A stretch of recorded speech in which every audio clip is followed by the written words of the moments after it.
agradecimiento muy grande para quienes me hicieron el favor de hacer la invitación. Señor consejero, un placer estar con ustedes.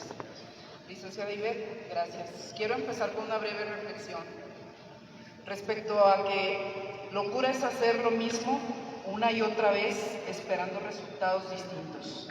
Albert Einstein.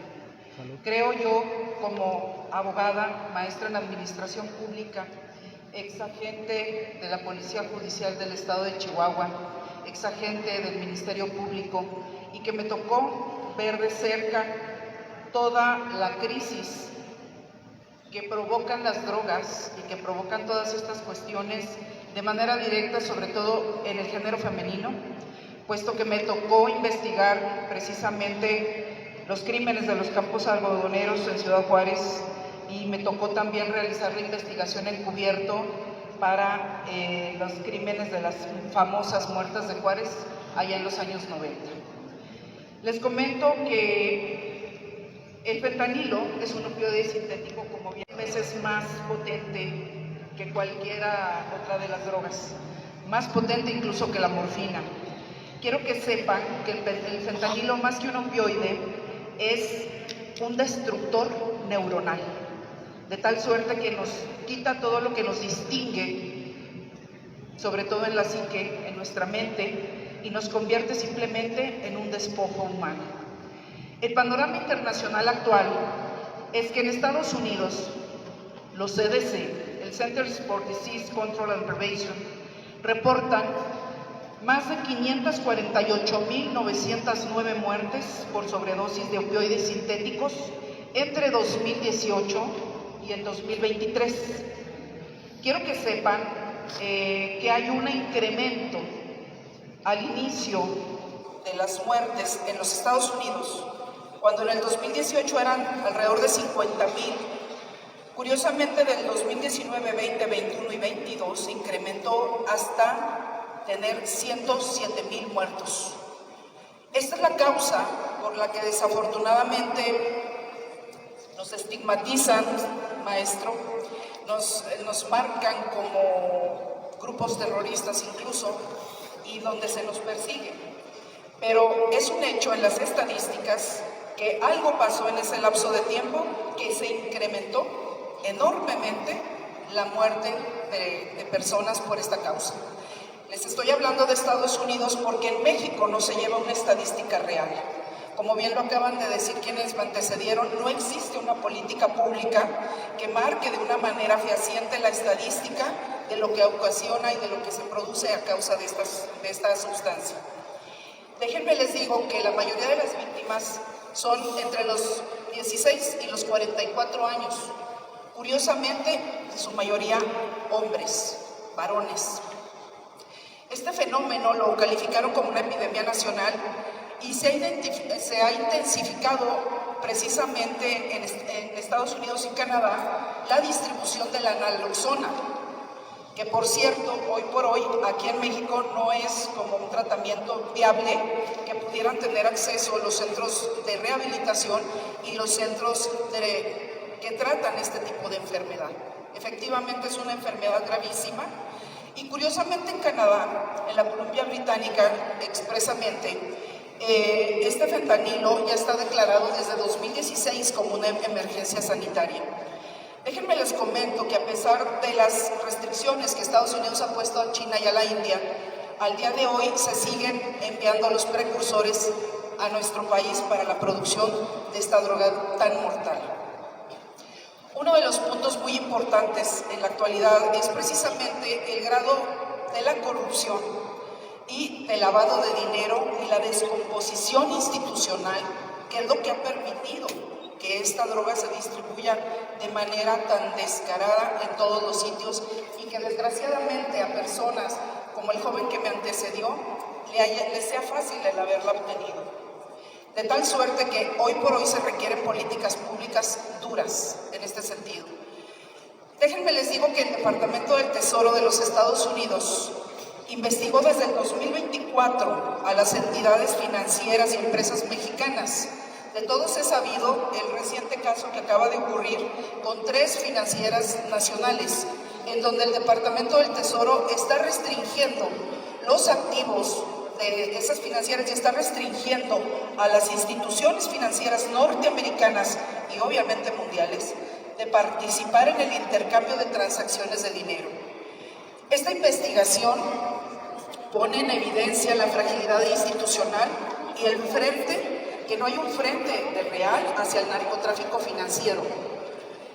Déjenme les comento, estimados asistentes, que solamente el 1% del dinero que se obtiene es judicializado, según la estadística a nivel internacional. Les comento también que en lo legal, las policías y las fiscalías, que son los primeros respondientes en cualquier situación, hasta en un chico que está tirado y que dicen que está incluso colapsando o estando en estado de shock, no tienen un protocolo actualmente para poder atender esos casos. Y no saben, carecen de protocolos para distinguir entre consumidores, traficantes o víctimas. Entonces la policía no sabe qué hacer, no hay un protocolo de cómo atender a quienes se ven desafortunadamente inmersos en esta adicción. En el ámbito judicial y de seguridad, la tecnificación del narcotráfico ha dejado atrás al narco rural. Ya no es la marihuana, ya no es la hoja de coca.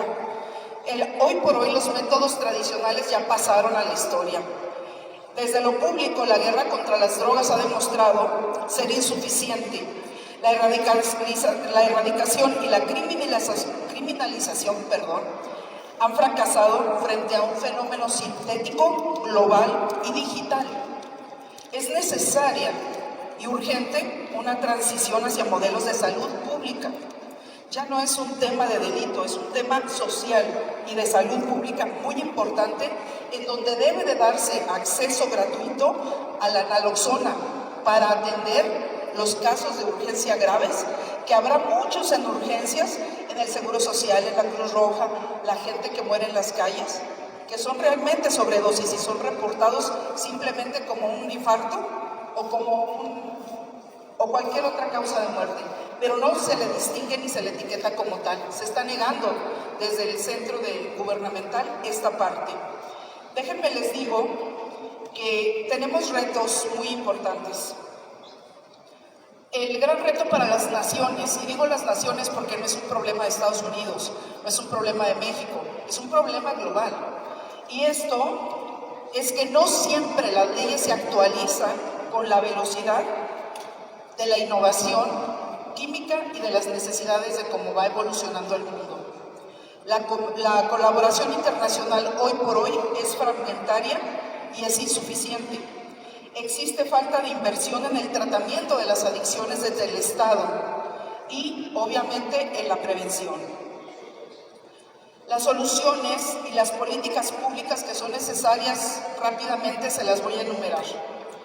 Desde mi personal y muy particular punto de vista y la experiencia que como abogada y como maestra, incluso también que me ha tocado dar clases en preparatoria, lo he visto.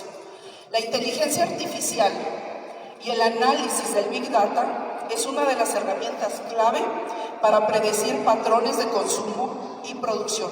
Los chicos que están muy inmersos en el tema de los datos no me dejarán mentir que es una herramienta que hoy por hoy el gobierno está desperdiciando. Se tiene que crear una red nacional de laboratorios forenses que detecten fentanilo y sus análogos en sobredosis y en aseguramientos. Se tiene que establecer una agencia nacional para la reducción del tráfico de fentanilo con presupuesto propio y facultades normativas de la mano de la Secretaría de Salud y las áreas de seguridad. Legalizar la venta libre de la naloxona e incluirla en el cuadro básico de medicamentos del sector salud. Fortalecer precisamente el combate al narcotráfico a través del rastreo de flujos de dinero del narcotráfico mediante inteligencia artificial y cruzándola con el SAT, la Comisión Nacional Bancaria y por supuesto la PEG. Nada más quiero comentarles que es importante que se invierta sobre todo en las campañas educativas desde primaria, pero no quiero dejar de resaltar algo muy importante en todo esto que se acabó de mencionar. Que exista un verdadero apoyo gubernamental y legislativo en la salud mental. y sobre todo con hospitales especializados y redes de apoyo reales para el tratamiento psicológico de las personas de forma unificada. Cuando ya no podemos cambiar una situación, tenemos el desafío de cambiarnos a nosotros mismos. El fentanilo es un síntoma de una enfermedad profunda, de la desigualdad, de la corrupción, de la impunidad y del abandono. No es solo una droga, es el espejo de lo que no funciona en nuestras instituciones y en nuestro tejido social. Si logramos responder con inteligencia y cooperación internacional, pero sobre todo con compasión y empatía hacia quienes caen en sus garras, no solo enfrentaremos esta crisis, sino que sentaremos las bases para prevenir y blindar a las siguientes generaciones. Muchas gracias.